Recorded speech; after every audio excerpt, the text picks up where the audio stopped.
for that. Louise Hanna with the news. Yes, it's time for the France 24 debate. We're looking at France, an ongoing sting operation continuing against a jihadist cell. Police have arrested 12 in the greater Paris area, the Riviera resort of Cannes, and in the eastern city of Strasbourg, where Saturday the alleged ringleader, Jérémy Louis Sidney, opened fire on arresting officers. They shot back, killing the 33-year-old, whose conversion to Islam dates back to his last prison sentence for drug dealing in 2008. All of those caught appear to be recent converts, many while in jail, this according to the state prosecutor, with no known ties to foreign jihadists. That wasn't the case with the so-called Toulouse shooter, Mohammed Merah, who'd twice gone to the tribal areas of Pakistan and Afghanistan. This time, the tip-off came thanks to the DNA on a hand grenade thrown into a Paris area Jewish grocery store. The president has denounced further acts of anti-Semitism that ensued over the weekend. He was also careful to warn against the stigmatization of French Muslims as a whole. This as the French government grapples with the motives and means of what some have billed as France's new trend. We're looking at homegrown jihadists in the France 24 debate. With us to talk about it, Patrick Vignal of the Reuters News Agency. Welcome back, sir. Karim Amelal of the French Political Science Institute Sciences Po, and most recently the founder of Sam.tv, which is I guess you could call it an academic web... yes, a kind television. of Wikipedia video. That's the ambition. Video. Okay. Big ambition. And joining us from London, she's a social psychologist by training, Brooke Rogers of King's College. Thank you for joining us, Brooke. Brooke, just before we continue, I have a quick question for you. We always have a problem in the newsroom with the word terrorism. You in your course, your courses are on terrorism. When do you employ the word? What is the precise way to employ it? It depends on the organization and the aims and goals of the organizations. We actually have entire lectures and could teach an entire course around the definition of terrorism. And I suspected that you might ask me that, so I've actually brought a definition that combines the many different approaches if you're interested in hearing it. All right, well, we'll have a look at that definition in a moment, if you will. Just a reminder to our viewers, the France 24 debate, where you can always weigh in on the conversation on Facebook and on Twitter. You can find us at François F24. Before we ask Brooke Rogers if what we're dealing with in this particular instance constitutes terrorism, Patrick Vignal, we just go over a few of the facts here. So far, 12 arrests, one person killed, and it seems to be one cell, again, that sort of came together a bit over the internet, but sometimes they met down in Cannes. What more do we know at this point? Well, at this stage, we don't know that much, really. We know that the man who was killed was, as you said, the man suspected of throwing a grenade against a Jewish supermarket. That was just after the cartoons of Prophet Muhammad were published by a French weekly. The others, we know, it's a loose network, apparently. With some around Paris, some in the southwest and around Nice, Cannes. The man who was shot in Strasbourg. We know that most were apparently recent converts. Some were known delinquents, former drug dealers, and it is suspected that they actually became radical Islamists during their stay in jail. This is interesting because the state prosecutor says they ranged in age from like 18 to 25 for the most part. Yeah. The ringleader, he was 33, Jérémy Louis Sidney. Yeah. He seems to have led something of a double life. He had a sixth child on the way and four different women in his life. Yeah, it's very strange because apparently those guys lead either a normal life or a life as an average delinquent. And at some stage, they are driven to radical Islamism and then start a new life. But there's nothing to indicate in their earlier life that at one stage they're going to become dangerous terrorists, if we can use the word. All right, they meet regularly in Cannes. 4 of them even write down a last will and testament. Yeah. One had reportedly, according to Le Parisien newspaper, bought a car to go to the Sahel, where there's Salafists there. but the internet seems to be the glue. Yeah, exactly. And apparently all those guys were ready to act. Apparently they haven't done that much so far.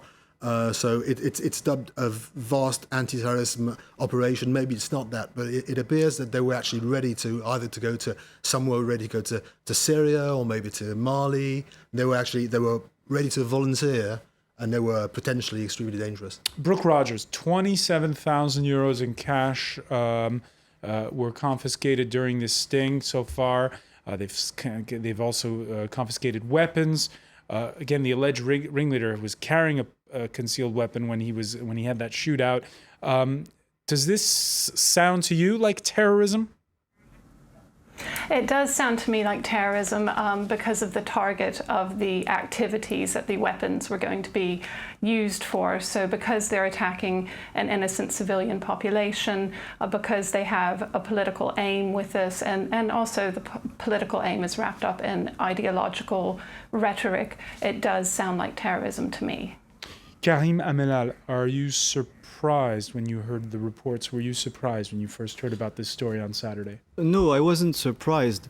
And I think there are a few common characteristics, because you talked about Mohamed Merah, who has been shot dead a few months ago. The Toulouse shooter. Exactly. There are few characteristics.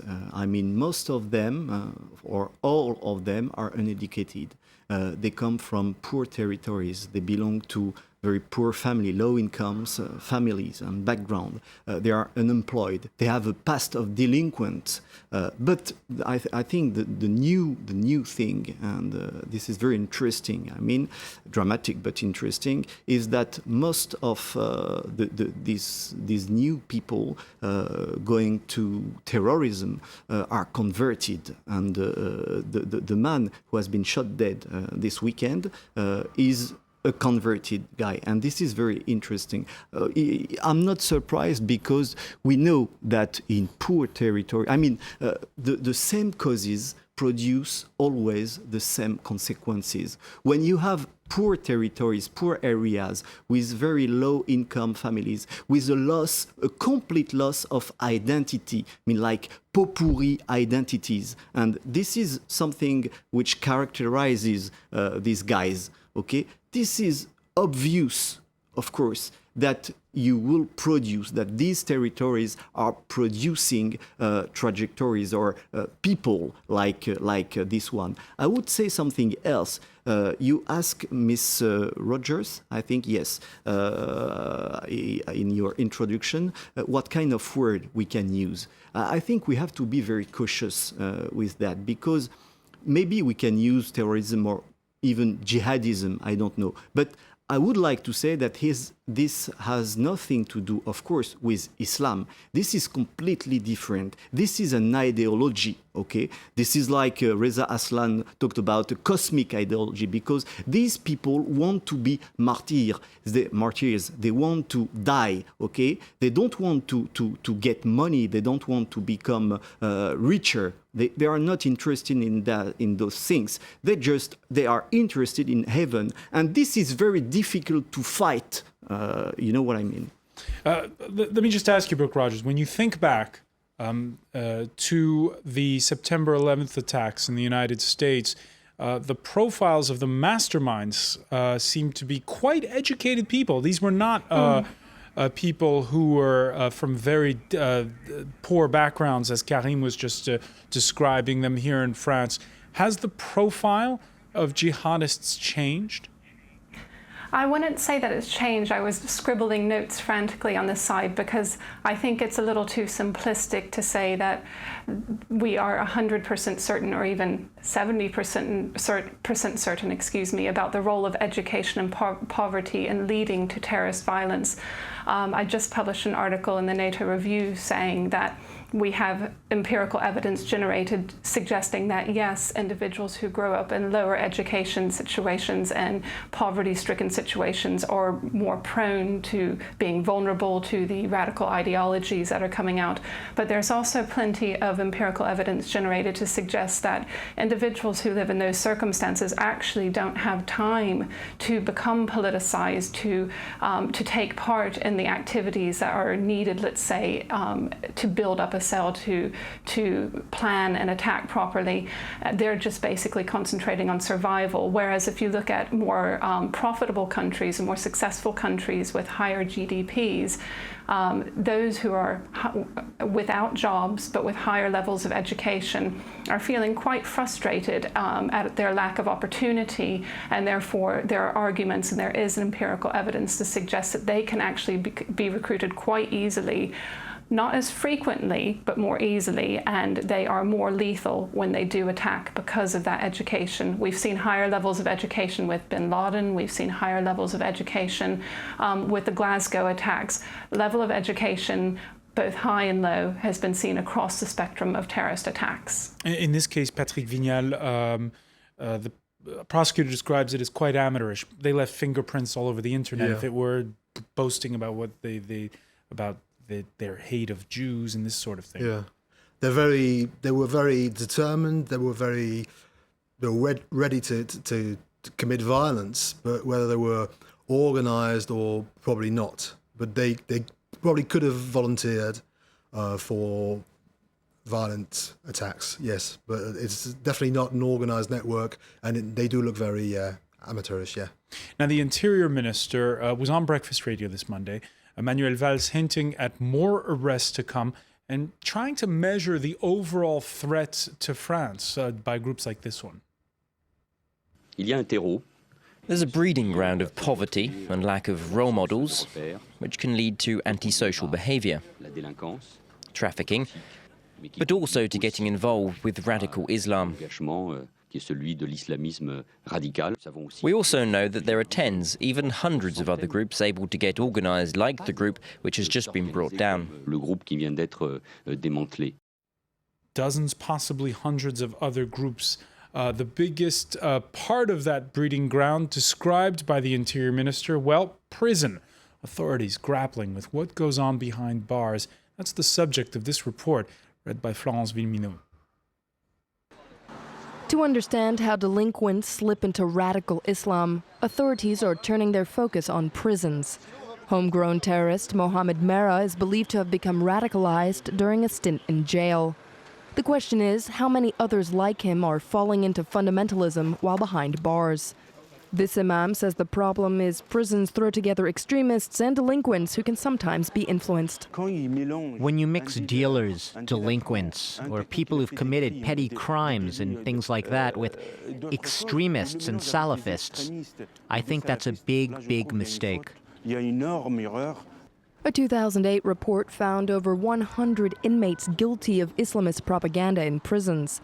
According to France's Interior Minister, the problem needs to be addressed.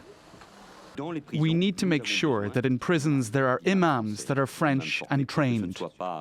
That way we can ensure that it is not self-proclaimed imams in the prisons that preach this doctrine of hate. Missoum Chaoui has been designated to train future imams at the Great Mosque of Paris. Today, there are only 151 who operate in prisons. Their role is essential to nip budding Islamism in the bud. When you don't have imams in prisons, people proclaim themselves imam in that vacuum. And these are the people that spread hateful propaganda and preach radical Islam. That's the danger. Since 2008, an instruction manual has been distributed to prison staff to teach them how to detect early signs of radicalization. Brooke Rogers, is it up to the French? What's your reaction when you see the French state talking about training imams? I'm not surprised at all, and there's a lot of research around prisons and other places of vulnerability, as we would call them, but that can range from any place where an individual is undergoing a transition. So let's say if a new student is showing up at university, if you're changing jobs and moving to a different country, we do understand prisons to be places of vulnerability. We believe that it's much more of a socialization process within the prisons because they're entering a new environment. They're starting to hear messages that are quite simple for them to understand, and it can give them purpose within the prison, but it can also give them certain privileges within the prison. We're more interested in understanding what happens after an individual leaves the prison. So if they are joining the group inside the prison for security, for protection, for extra privileges or perceived additional privileges, are they actually hanging on to those beliefs after they leave the prison? Do they really buy into the ideology, or is this just really social reward? So I'm not surprised by that at all. I do know that there are a number of imam training programs, and I've also, through my engagement with the security services, heard that it makes the job very difficult sometimes if the training is too general, because they get a lot of white noise and a lot of reporting of incidents that a few weeks ago, let's say before the training took place, wouldn't have even been noticed or recognized. But I do think that the programs are becoming more and more targeted and more specific, and I would encourage all systems really to consider the training that needs to take place properly. Karim Amelal, is the French government on the right track when they say they want to train imams? Yes, of course.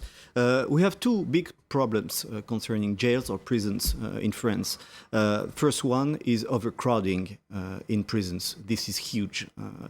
Everybody knows that. The second one is the question or the issue of self-proclaimed imams.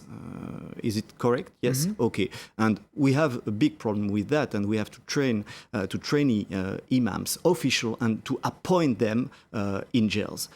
In this situation, the jails in France, the prisons, are like factories of terrorism or jihadism, because it lacks of everything in terms of controlling the face, controlling the state of minds of very psychologically fragile people. So we have to be we have to take care and to be very attentive to that problem. And yes, one of the solutions is to train imams, of course. All right, we're going to look at some of the other solutions that politicians are talking about when we come back.